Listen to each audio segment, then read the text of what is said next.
Hi friends, I'm Faith and this is Earthly Threads. Welcome to the first sewing tutorial for the Patch It Up post. Today I'm going to show you two basic hand stitches. We're going to do a running stitch and a back stitch using our patch from December's Patch It Up post.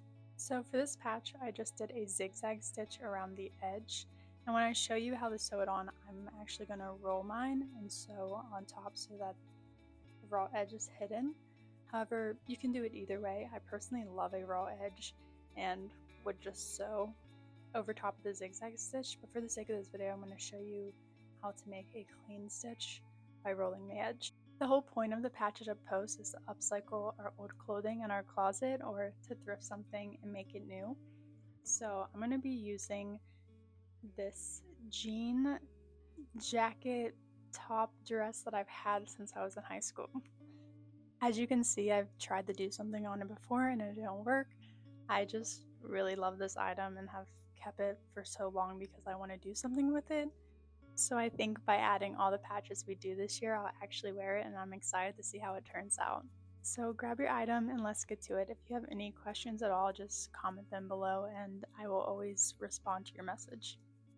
First, we're going to start by grabbing some thread and a needle, and we're going to thread our needle by taking a big chunk of thread. I'm actually going to split this one in half.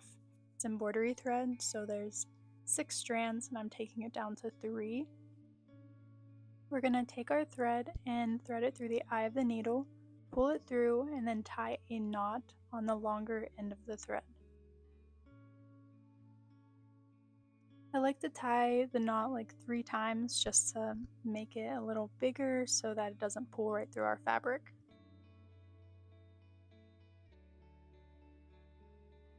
Now that we have our needle threaded, place your patch where you'd like it. I'm going to roll the edges under and pin it down. I pin it everywhere just to secure it because we're going to be moving the fabric around. And while we stitch, you can always move your needles as well. I'm just rolling my edges and pinning them, but you could always press them with an iron first just to make sure that they're really creased and flat.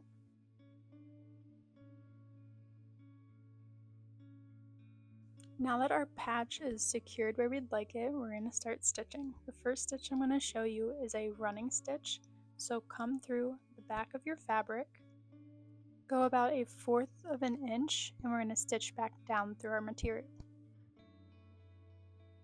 For this stitch, we're just going up and down through our fabric, leaving a tiny space between each stitch.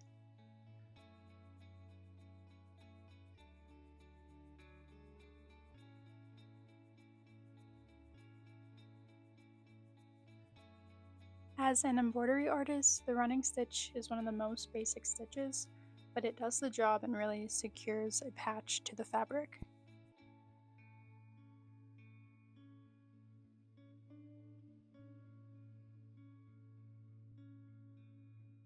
And this is what the front and back should look like when you're finished.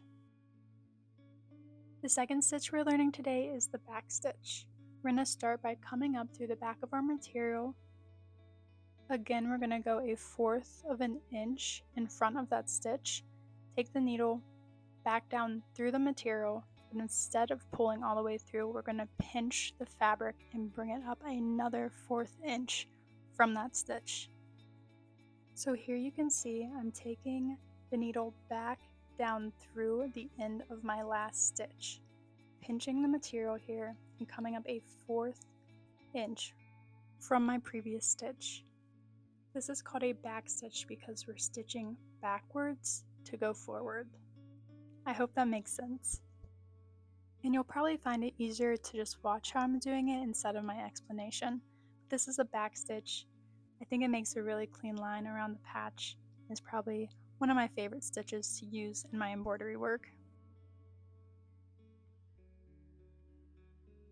Once we finish our stitching, where we come to the end of our thread, we're going to tie a knot. I like to take my needle through the fabric, not all the way through the other side, just pinch it through. Take your thread around the needle 3 times, pull your needle through, and it creates a knot. You could also pull your needle off and hand tie a knot 1 or 2 times just to really secure the patch. And here is our running stitch and our back stitch. And here's our finished product. I think the running stitch adds such a nice detail. January's Patch It Up post is live on my Patreon, so go check it out. This month's patch is of my chicken, Polly Pocket. We'll be learning how to do a decorative stitch around the edge of this one, so stay tuned. Now you know how to thread your needle, do a running stitch and a back stitch, and I hope it was really helpful, and I would love to see your creations, so feel free to send them to me or post them and tag me in them. Also, don't forget to subscribe and like the Earthly Threads channel. And yeah, that's all for now. Thanks for being here and being a part of the Patch It Up post. I will see you next week.